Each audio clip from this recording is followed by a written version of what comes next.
Good morning, everyone. It's an honor to be here at the RCMP Toronto Airport Detachment. And I want to begin by thanking Commissioner Duhem, Mike, for having us here today.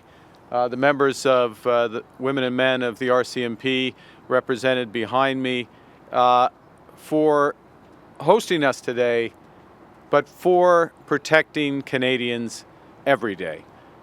It's hard to overstate the contribution that the RCMP makes to the safety of our country, and I want to thank you on behalf of all Canadians.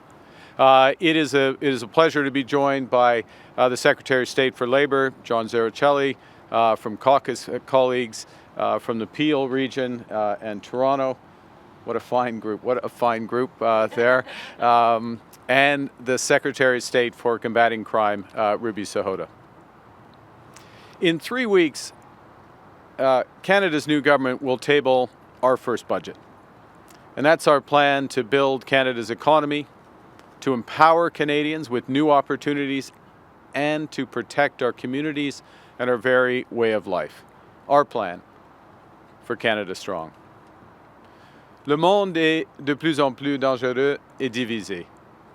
Les États-Unis, notre plus important partenaire international, transforment toutes ses relations commerciales. Cela cause une très grande incertitude économique, freine les investissements et perturbe les chaînes d'approvisionnement. Ce n'est pas une transition, c'est un point de rupture. Throughout this period of upheaval, Canadians have taken 3 important lessons. The first is that we must focus on what we can control. In a rapidly changing world, that means building our strength here at home. Building an economy that's no longer reliant on a single trade partner, but resilient to global shocks. And to that end, we're fast-tracking major infrastructure projects. We're eliminating barriers to interprovincial trade, and we're building millions of homes across the country.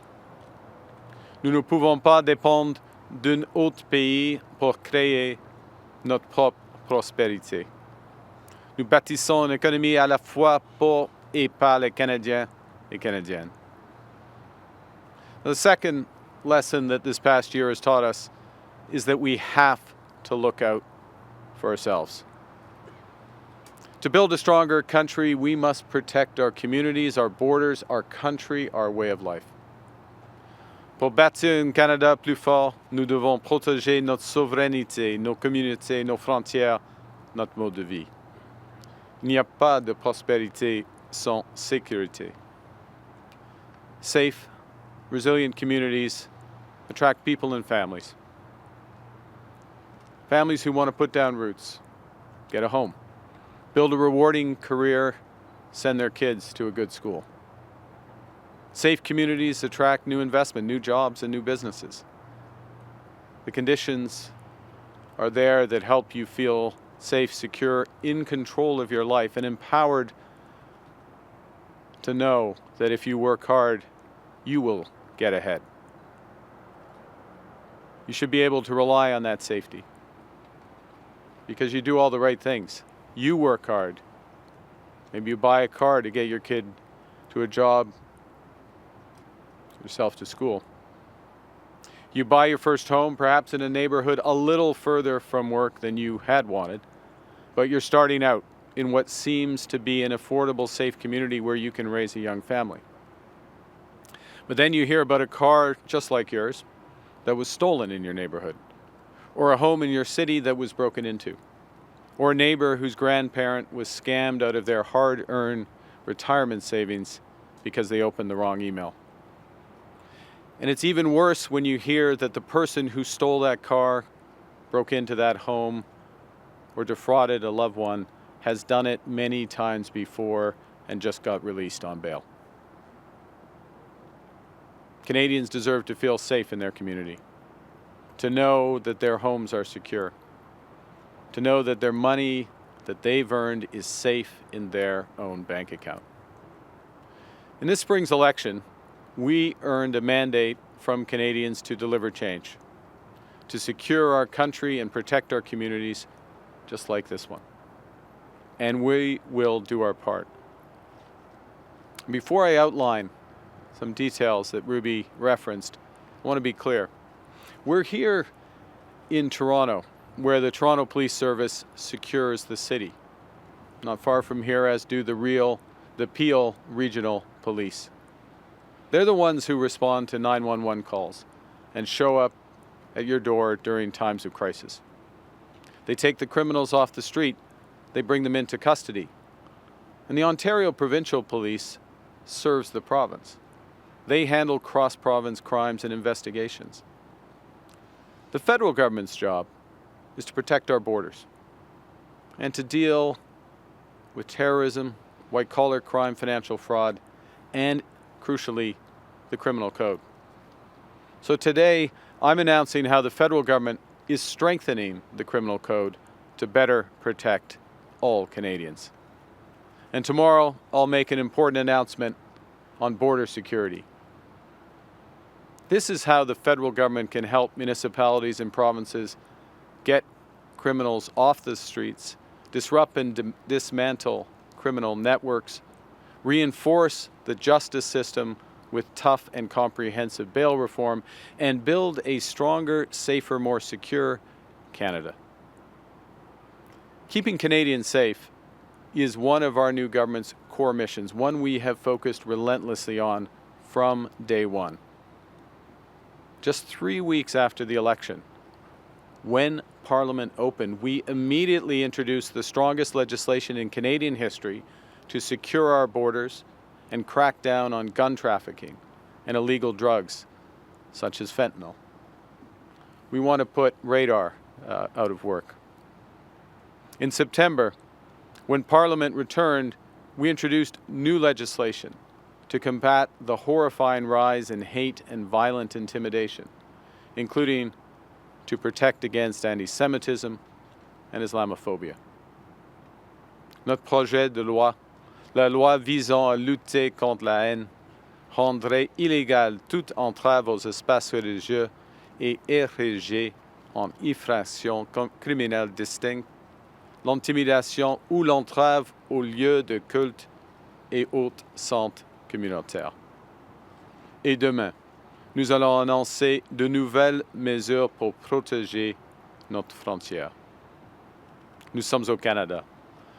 Dans notre pays, vous devriez pouvoir vous réveiller le matin, monter dans votre voiture, vous rendre au travail, à l'église ou au temple, rentrer chez vous et dormir paisiblement la nuit.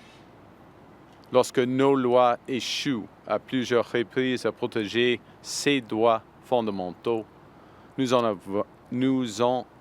avons besoin de nouvelles. Nous avons besoin de changement. Et c'est exactement pour cette raison que nous sommes ici aujourd'hui. Today, I'm announcing two major new measures that Canada's new government is taking to build safer communities for you and your loved ones.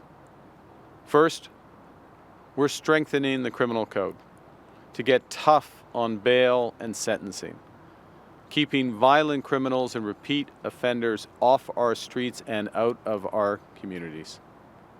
And second, we are investing in frontline law enforcement, hiring 1,000 new RCMP personnel to keep our country and communities safe. To start,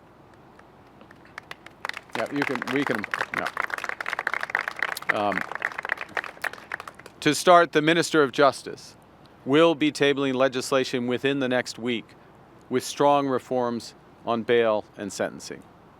We're getting violent criminals and repeat offenders off the streets, full stop. Right now, in most bail hearings, the starting point is to release. And the Crown must prove why someone should not be released on bail, making it too easy for repeated violent offenders to quickly get back on the street, sometimes back into the same communities that they just committed crimes in. Our new law will flip that script by creating new reverse-onus bail provisions for violent and organized crime-related offenses. we're making bail stricter to keep you safer. With so-called reverse-onus bail, it will no longer be up to the Crown to prove why someone should stay behind bars. It will be up to the accused to prove to the court why they can be trusted to be released. Their risk of reoffending and their history of past 10 years will be considered.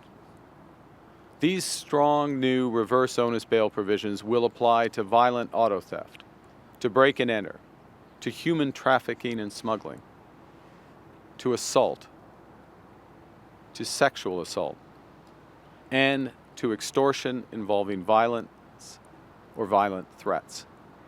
Simply put, these changes will keep violent repeat offenders of these crimes off our streets and out of our communities. Canada's new government will also toughen sentences for repeat offenders of auto theft, of organized crime, and of home invasion, so that criminals who have repeatedly victimized your community do not have the chance to do so again. We are delivering the change to keep violent repeat offenders off our streets. We'll also allow for consecutive sentencing for violent and repeat offenders, so that a 7-year sentence and a 5-year sentence can mean 12 years behind bars, not just 7. This change will keep dangerous criminals off our streets for longer. And to protect workers and businesses, we will implement harsher sentencing for organized retail theft. No worker in a neighborhood convenience store should have to worry about being robbed by gangs or feeling that no one can intervene and no one will face justice. In addition, we will reverse laws from previous governments that are simply not working. And the first of those is conditional sentences for sexual assault. Right now, someone convicted of sexual assault can be eligible for a conditional sentence, meaning they may be able to serve their sentence at home, in the very community where their victim lives. That is not justice. Our legislation will put an end to this. If you commit sexual assault, you will serve your sentence in a correctional facility. La violence sexuelle constitue un crime grave qui a eu des répercussions majeures et profondes sur la vie des victimes. Les victimes d'agressions sexuelles ne devraient jamais avoir à croiser leur agresseur dans la vie de tous les jours, que ce soit à l'épicerie, lorsque se rendent au travail ou ailleurs dans leur communauté. C'est pourquoi notre gouvernement veille à ce que les délinquants sexuels purgent leur peine dans un établissement où leurs victimes sont à l'abri de tout danger. The second major change I'm announcing today is that we are delivering on our election commitment to hire 1,000 new RCMP personnel across Canada. Because tougher laws are only one part of safer communities, we also need the people and the resources to enforce those laws. With this significant investment, the RCMP will have the investigative and technical capabilities required to work actively with municipal and provincial police services, such as on critical national security issues, including foreign interference, violent extremism, cybercrime, organized crime, and online child sexual exploitation. This funding will also include hiring 150 RCMP personnel specifically dedicated to investigating financial crimes, targeting money networks, organized crime, online fraud, and the recovery of illicit assets. Financial crimes take many forms, and they are rising with devastating impacts on millions of Canadians. Retired Canadians who spent a lifetime saving carefully are losing thousands of dollars in seconds, sometimes just for answering a call from the wrong person. Plus de ressources pour les GRC. plus de protection pour les Canadiens et Canadiennes. These new measures will keep violent criminals and repeat offenders off our streets. They will protect the people we love, and they will deliver the justice that Canadians deserve. You know, earlier I spoke about the two lessons that Canadians have learned from the past year. First, that we must focus on what we control, and second, that we have to look out for ourselves. But there's a third lesson. We have to take care of each other. And that means empowering everyone in our country to have opportunities to get ahead. It also means taking care of each other. And that means making our communities truly safe by tackling the root causes of crime. Par des investissements dans la santé mentale, le traitement des dépendances, le logement abordable et des programmes destinés aux jeunes à risque. Ce genre d'investissement permet de briser le cycle de la violence et d'aider les gens à trouver leur voie. We are building communities across Canada, communities with homes that people can actually afford, providing services people need to help break the cycles of poverty and violence, and the support for those needed the most. Earlier this week, not far from here, we announced the first project within the GTA of our new federal housing entity, Build Canada Homes, in Downsview. This development will start by delivering 540 factory-built housing units, with at least 40% of those being deeply affordable. And ultimately, it will catalyze the construction of over 63,000 new homes in the Downsview area. Et, en ce moment, à Kananaskis, en Alberta, le procureur général du Canada, les ministres de la Justice et de la Sécurité publique se rencontrent pour poursuivre cet élan et tracer la voie à suivre. Ce travail va se faire en partenariat avec les provinces, les territoires, les municipalités et les forces de l'ordre local, parce que, pour être efficaces, nos solutions doivent refléter la réalité des communautés dont nous sommes au service. So let me conclude. Look, the world is more dangerous and it's divided.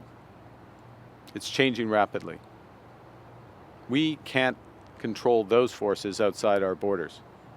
But in Canada, we decide what happens here. And we're choosing to build stronger communities where Canadians can feel safe in their homes, safe in their neighborhoods, and in control of their futures.